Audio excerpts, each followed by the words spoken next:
This is the Darren Paltrocast with Darren Paltrowitz. Paltrocast. I've been interviewing musicians, comedians, and all sorts of entertainers for almost 20 years. Joan Rivers, Flavor Flav, Paris Hilton, members of Guns N' Roses and the Eagles, and countless others.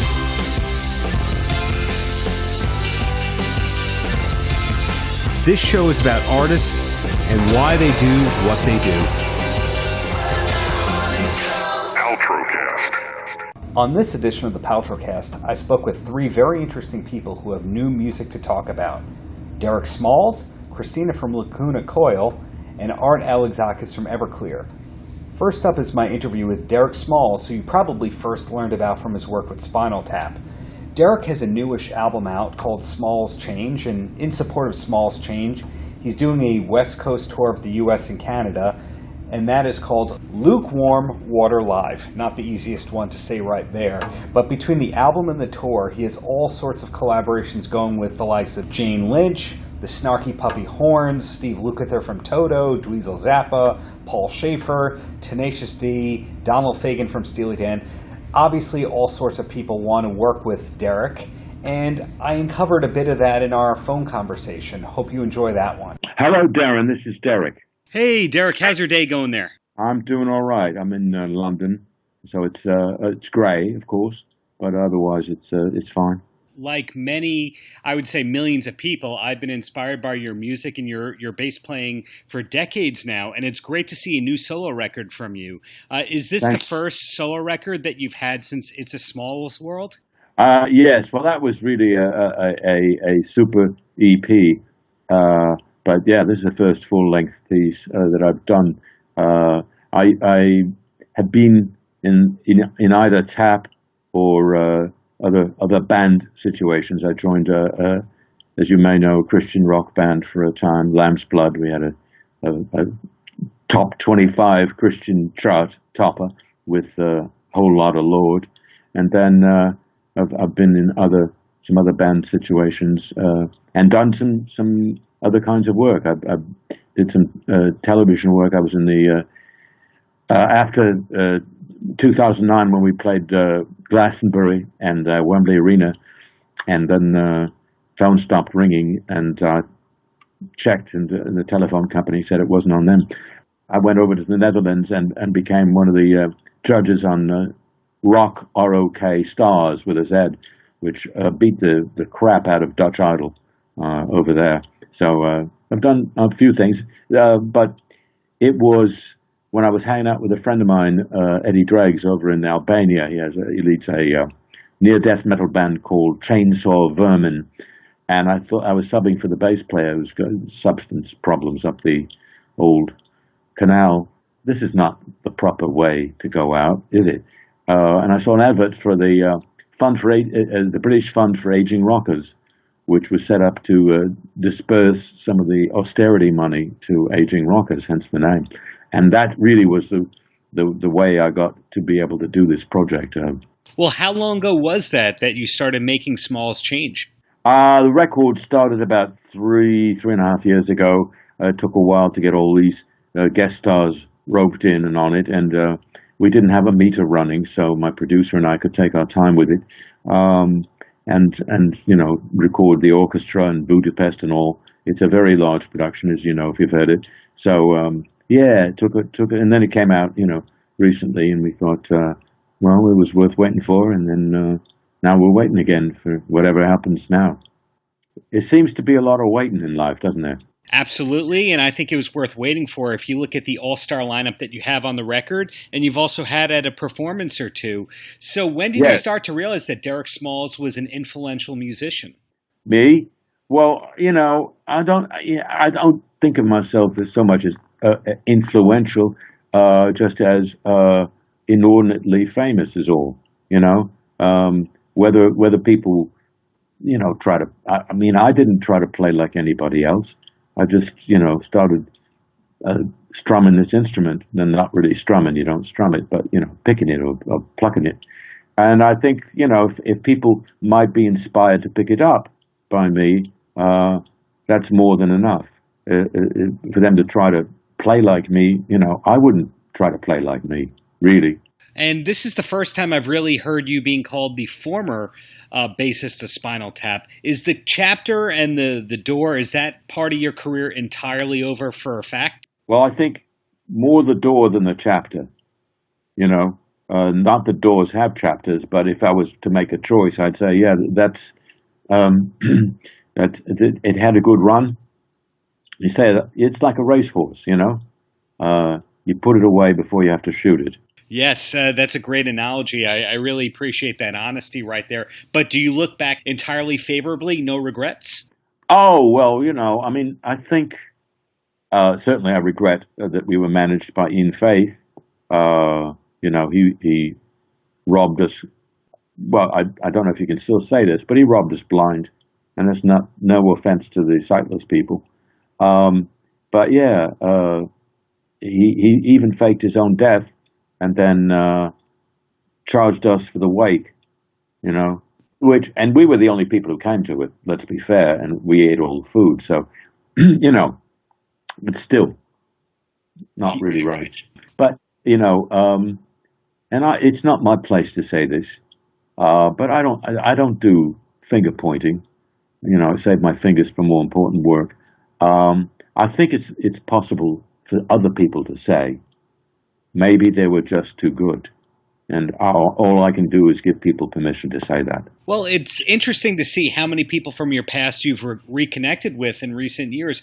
I'm curious if you've had any run-ins with Ronnie Pudding? No, Ronnie's, well, he wasn't really of my past. His departure was the door that opened, there's your door again, to let me into the band. So we never, it's like with the two, it's like if you said, they must be the same person, because I've never seen the two of them together in the same room. Ronnie was somebody I heard about, of course, but he skipped off to Namibia. For all I know, he's running the country now. Wow. Okay. So the door for you, or the chapter, whichever one we do want to go with, is closed on you with Spinal Tap. But do you know if they are considering a replacement bassist? Nigel is fully occupied at this point, so he says. He's got a spread in the south of England, and he's breeding miniature livestock. He started with horses, and as you know, guitar players are fairly extreme persons. They're like that kid that flew too close to the sun. I don't think that actually happened, but so he pushed the thing a little far with the horses, and now he can't find jockeys small enough to ride them. So he's got his hands full. It is a hands-on job. But he did send a nice note about the record. David, on the other hand, God love him, he sends me something every once in a while in the post, and I open it up, with great, with great skill. And it's always the same thing. I don't know if it's exactly the same thing, but it always is a piece of paper. So far, so good. And then what's on the paper is Chinese pictograms. I don't know if he's saying, let's get the band back together, or if he's saying, great album, mate, or if he's saying, I'd like the dim sum for 3. I don't read bloody pictograms, but I think that's the world he's in now. Wow, strange bunch over there. Glad to see that you're thriving and all that. And among your thriving is you're flying from London over to LA for a tour coming up on the West Coast. Is that going to be part of a world tour and eventual dates on the East Coast? Well, I don't know. That's the plan. But you know what happens to plans. So we'll see. That certainly would be my choice, is to take it all over the place. It's a big show. We have many guest stars, some on stage live, some live via satellite because they have other commitments, but they can free time to do the satellite appearances, such as Donald Fagen, Steve Vai, Dweezil Zappa, so forth. Well, there's no so forth with that. You've got 3 big ones there, but the Snarky Puppy Horns also, among others. So, and at least one symphony orchestra. It's a cliche now. If you're a rocker at this age, it's a cliche. You perform with a symphony orchestra, or you go home. And it's a cliche even to notice that. So in many of our shows, we will have two symphony orchestras, one live via satellite, and really rock the world with a synchronized two symphony orchestra performance. So it's a big show, and then at the end we do perform a couple of tap tunes. One of them is Big Bottom, and we will launch for the first time anywhere at the appropriate time in the song the inflatable Pink Torpedo. I believe the audience will be looking up, mouths open, when that comes by. Will it still be three basses for Big Bottom when you're performing it live? There will be perhaps more than that, because of course the orchestra will have basses as well, the other kind of basses. So we hope these will be the biggest bottoms ever. Okay. And is there anything else coming up for Derek Smalls besides promoting Smalls Change and a possible world tour? Or are you just taking it slower these days besides albums and tours? No, I've been cranking out videos from the record. The latest one, Give Me Some More Money, just came out. And where it's got me, live action, and then an animated world that I'm trying to get money out of. So that's the latest thing there. And I'm guesting at the 70th birthday celebration of Richard Thompson, the great English guitarist and singer, at Royal Albert Hall this coming Monday night. Because Richard played on my record. He plays on the song She Puts the Bitch in Obituary. And so we're doing that song at Royal Bloody Albert Hall, which will be my triumphant return to that venue where Tap performed in 1992. God love us. Absolutely. But does this mean that your acting career is over? Because a lot of people really did love you in Roma 79. Yeah, that was the beginning, and that was the alpha and the omega of my acting career. I've done some telly work since then. I was a host of the very successful Dutch music competition show called Rock Stars, rock with a K and stars with a Z. We beat the hell out of Dutch Idol. So that was fun for a while. Listen, mate, I hate to do this, but I've got a bunch of other interviews that I'm got to do. So can we say the opposite of hello at this point? Yes. So in closing, any last words for the kids? Yes, I was recently my health regimen, which you'll notice keeps me in pretty good nick. Involves running against the resistance of water. It's good for the lungs and the heart and the legs. You're supposed to do it in a pool. I don't say this with any shame, but I don't have a bloody pool. So I've been running in the tub and took a bit of a slip earlier this year and broke a finger. So yeah, kids, don't run in the tub. Next up is my phone conversation with Cristina from Lacuna Coil. This one was a fun one. She's obviously very nice, but I caught her at an awkward time.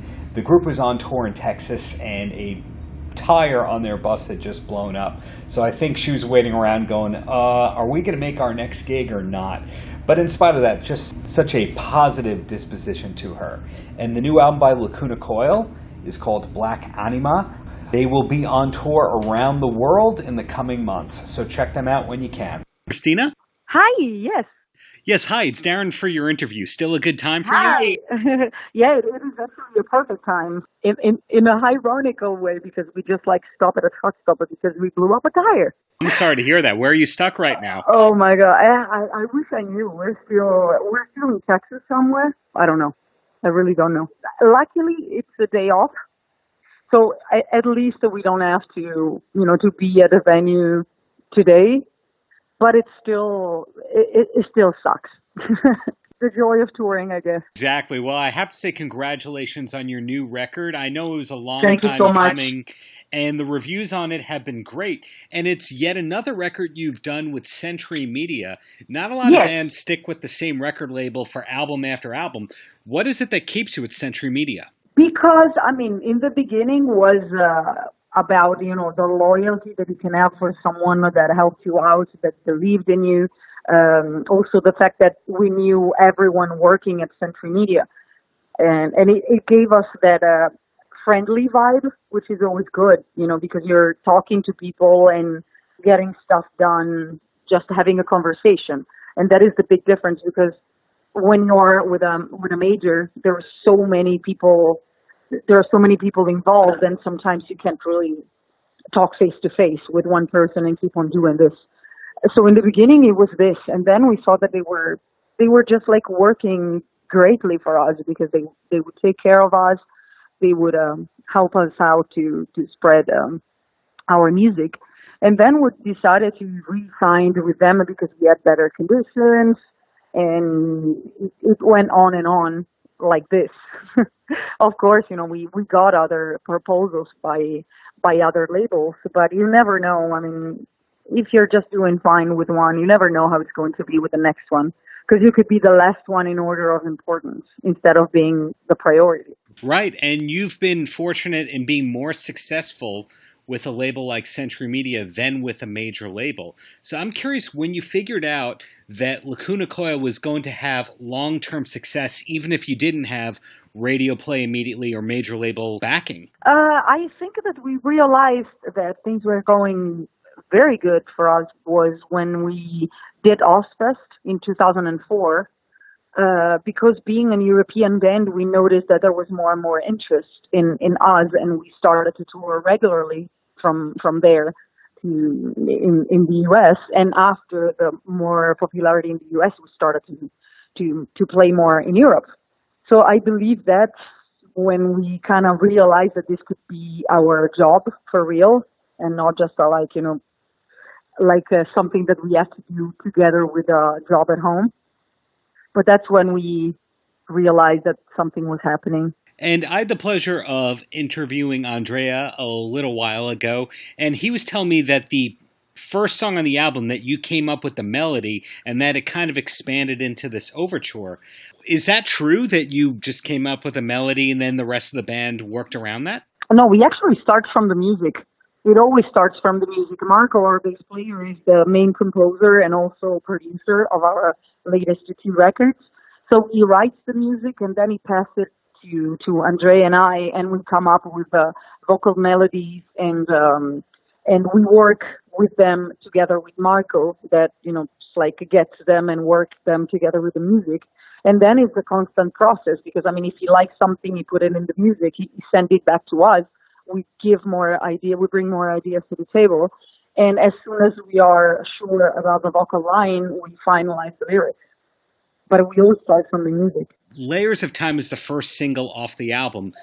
Who chose that, or was that something that somebody from management suggested? No, we all chose it because we thought that it totally represented the new vibe for the new record, and it has all the characteristics that Lacuna Coil music has, the double voice, the aggressiveness of some parts and the melody of other parts, while other songs are slightly different, and they will probably take more time, to be understood. So we didn't just want to start with a shock factor, as we did with Delirium when we put out a song called The House of Shame that was like really extreme for our kind of music. So everybody was just like, whoa, we took everybody by surprise. This time we wanted to give something like, we know who we are, here's just like a sneak peek in the record.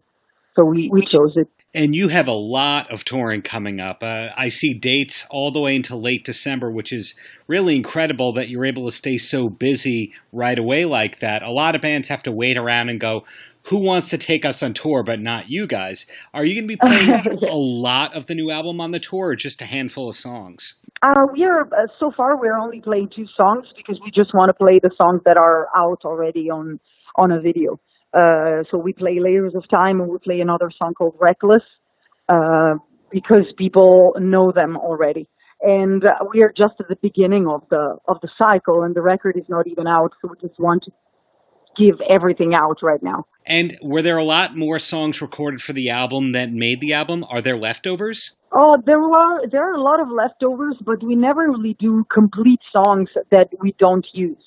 We just bring to the table a lot of riffs and vocal parts, and if we like what we're hearing, we keep on working on that. But if we are not convinced, we don't even make a song out of them. Well, I noticed that you were recently on the Wednesday 13 album. How did that opportunity come about? Well, Des of Devil Driver and his wife, and they are part of the management who manages Wednesday 13.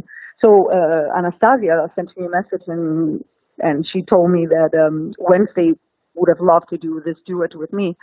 And I said, okay, yeah, let's do it. Let me hear the song, and if I like it, I'll be more than happy to jump on board. And I heard the song, and I thought that it was cool, and it was a good idea, for us to collaborate because we're part of the same scene, and I think, our characters kind of fit well as well, and I like the song. So I recorded it, and that's how it happened. And I see that Black Anima has a limited edition version that has tarot cards coming with that. Yes. Whose idea was that? It was our idea. It was our idea because we wanted something that could fit visually with the record. So we came up with the tarots, and we found this artist that we really like on Instagram, actually. His name is Mika Ulrich. So we sent him all the input and all the meaning that every card should have had, because every card is connected to each song of the record. And he came up with some drawings. So we sent them back to us, and we told him, we like this, we don't like this, maybe you could change this here and there. And we thought that it was a good addition to like a deluxe edition, because it's something that you can also use and not just to look at. And then back to the touring end, it seems like every album and every tour gets bigger for your band in the United States. Has touring the United States gotten easier for you over the years? Is there less culture shock for you now than there was years ago? Well, it is pretty much the same. I mean, it was easier back then as well.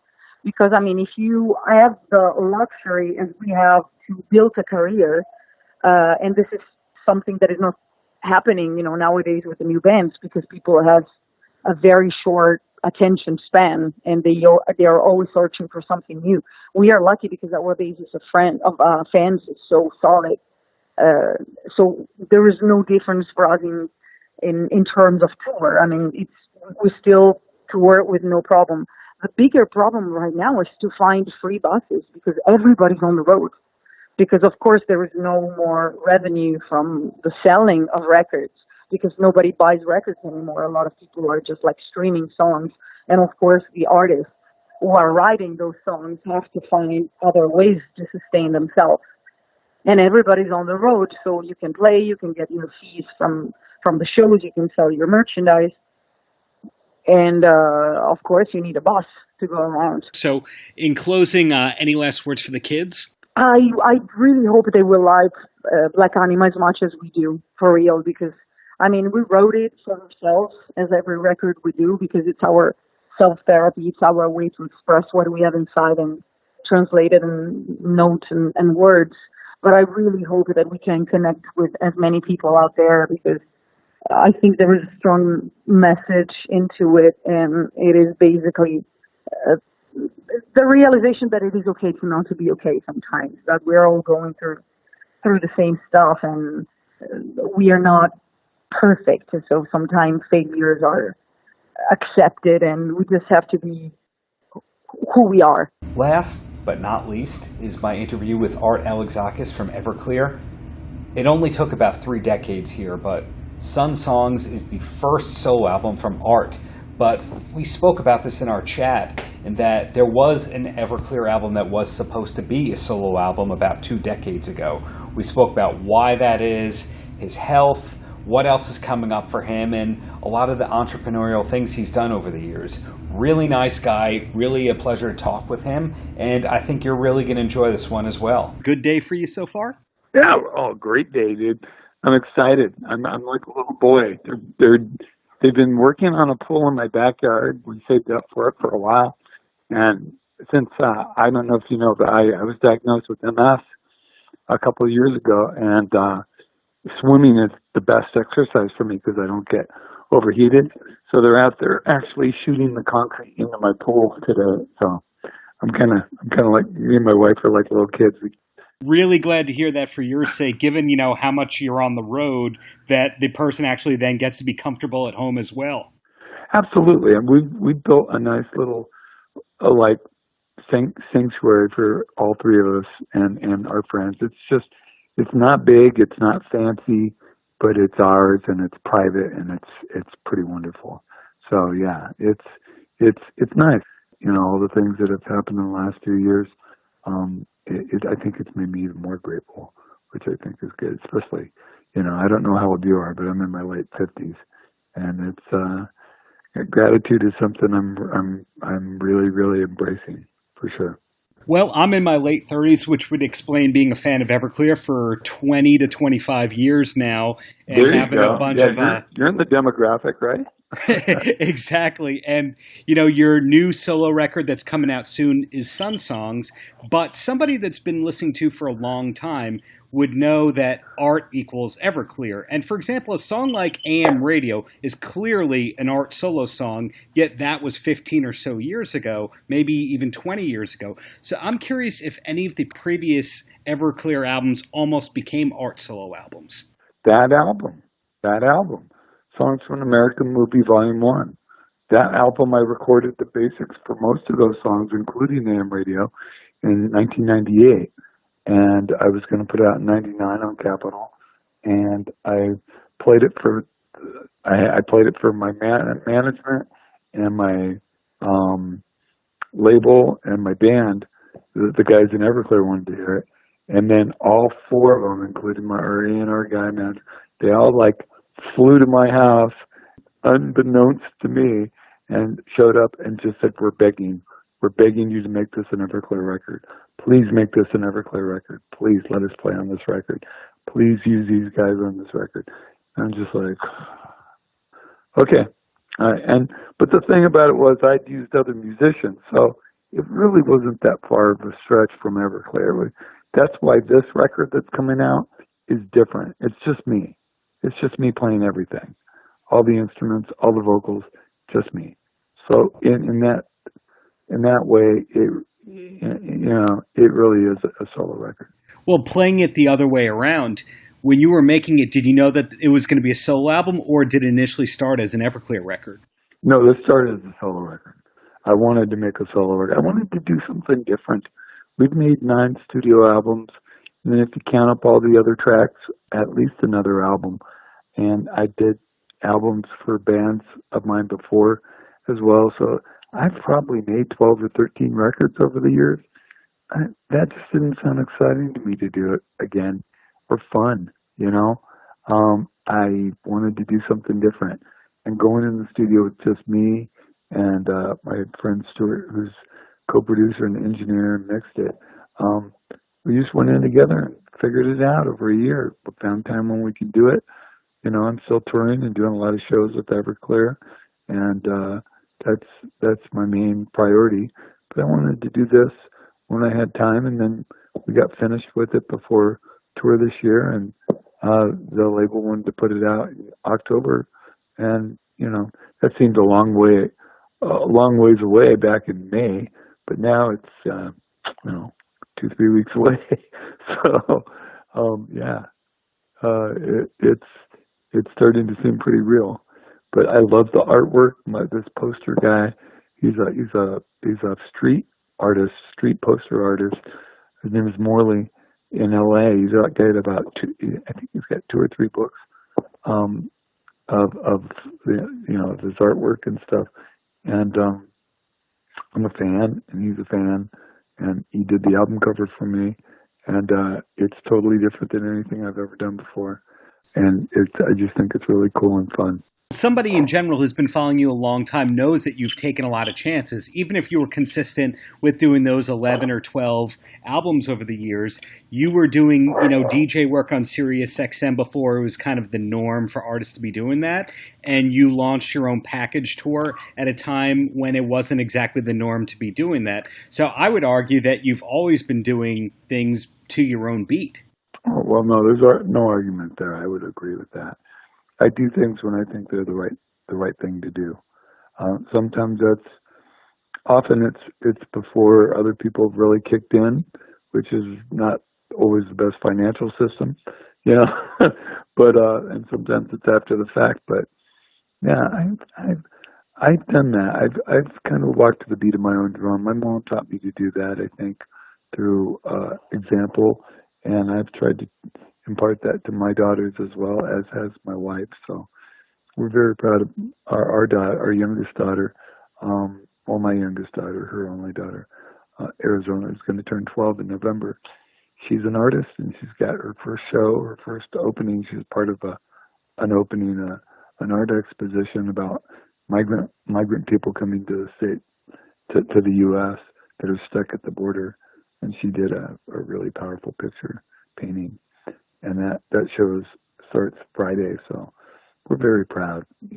I think I agree with you. I kind of do walk to the beat of my own drum, and I see my daughter doing that as well. So I think that's a good thing.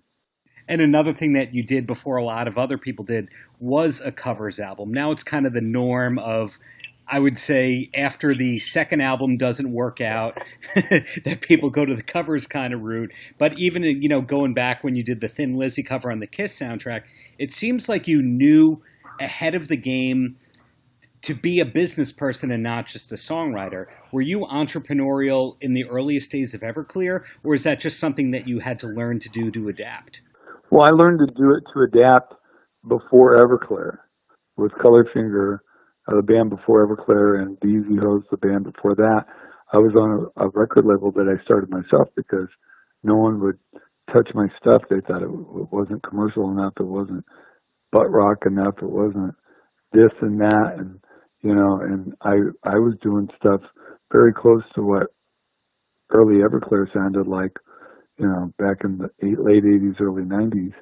And, and then Nirvana hit and opened the door for bands like us. There was a lot of other bands that were in that ilk. And, Nevermind just changed the whole landscape. It basically was the death knell of butt rock, of commercial metal, of glam. Not glam, because glam is cool, but the Warrants and stuff like that, which they had some cool songs, but that whole image over, I think, form over function thing became secondary to function over form with the advent of alternative rock, what people commercially called alternative rock and grunge. And I was glad to be a part of it because people would ask me, so what makes you alternative? What makes you grunge? I go, nothing. I don't think I'm alternative or grunge at all. I think I'm a singer-songwriter in a rock band. And I think that those words that you used are what people in the media have used to tag rock and roll. All I know is that there's guitars on the radio again, and I think that's awesome. And it was awesome. They're not there anymore, but they were at a time. It was cool. Moving ahead to present day here, are we going to see another Summerland tour? I don't know. We're going to do a tour next year for worldwide. Like, we're going to go to 3 or 4 different countries, including the U.S., for Songs from an American Movie 20th anniversary, which will play the whole first record and songs from the second record, and plus, hits and fan favorites. We'll play an hour and a half, probably, and we're gonna take out 90s bands. I'm sure, because I think people really enjoy that when they like that style of music and they have bands to pick from. So I'm not sure what bands we've got a few bands that we just had a call yesterday with my management and agent, and so I gave them a few bands to reach out to, and we'll see what happens. So is it that you'd like to take out those bands, but you're not sure if you'd call it Summerland per se? I think this year, I think we'll probably call it Summerland Presents the 20th anniversary tour of Songs from the American Movie. I think that's probably what we'll do, because it kind of is a Summerland tour, It's the same thing. So we'll see. But I thought of that, and I pitched that to my guys, and they thought that was a good idea. So I think we'll probably do it at Summerland Presents. Ultimately, having done this solo album, do you see a path of trying to do more solo albums, or have you learned in being in the business for this long to really take things one album at a time? I have always taken things one album at a time. Even back on Afterglow, people were asking me, so how many records do you think you'll make? I go, I don't know. I think I'll make another one. We'll see after that. They're like, really? Come on. You're only on your third record. I go, I don't know. I don't know how I'm going to feel. Right now, I feel like I can definitely make another record. And that's how I feel pretty much album to album. And there's been periods when I just don't feel like making another Everclear record. To be honest with you, I'm kind of in that place right now. Don't really feel the burning need to make another Everclear record. It's not like people are burning down my door to get one, you know? So, I mean, fans would love it. But, I mean, I'm just not in a place right now where that's a priority. I'm going to do this tour next year and do the solo record. And then, and I'm already starting to work on doing a book, you know, writing a book. People have been bugging me to write a book about my life and, you know, memoirs, and I'm going to do that over the next year or so. And we'll see how that comes out. Well, glad to hear that you're keeping busy with interesting projects in a variety of media. So looking forward to that book. So ultimately, Art, any last words for the kids? No, man. Come check us out. I'm going to be out playing solo, playing songs from the new record, Sun Songs. And so I'll play Everclear songs, too, because as you said before, art equals Everclear. That's what I've been doing for the last 30 years, 25, 30 years. So, yeah, please come out and check out the show. It's going to be a lot of fun. Thanks for listening to the Paltrocast with Darren Paltrowitz on the Pure Grain Audio Network. More information on the Paltrocast can be found online at www.puregrainaudio.com. Until next time, have a great Shabbos.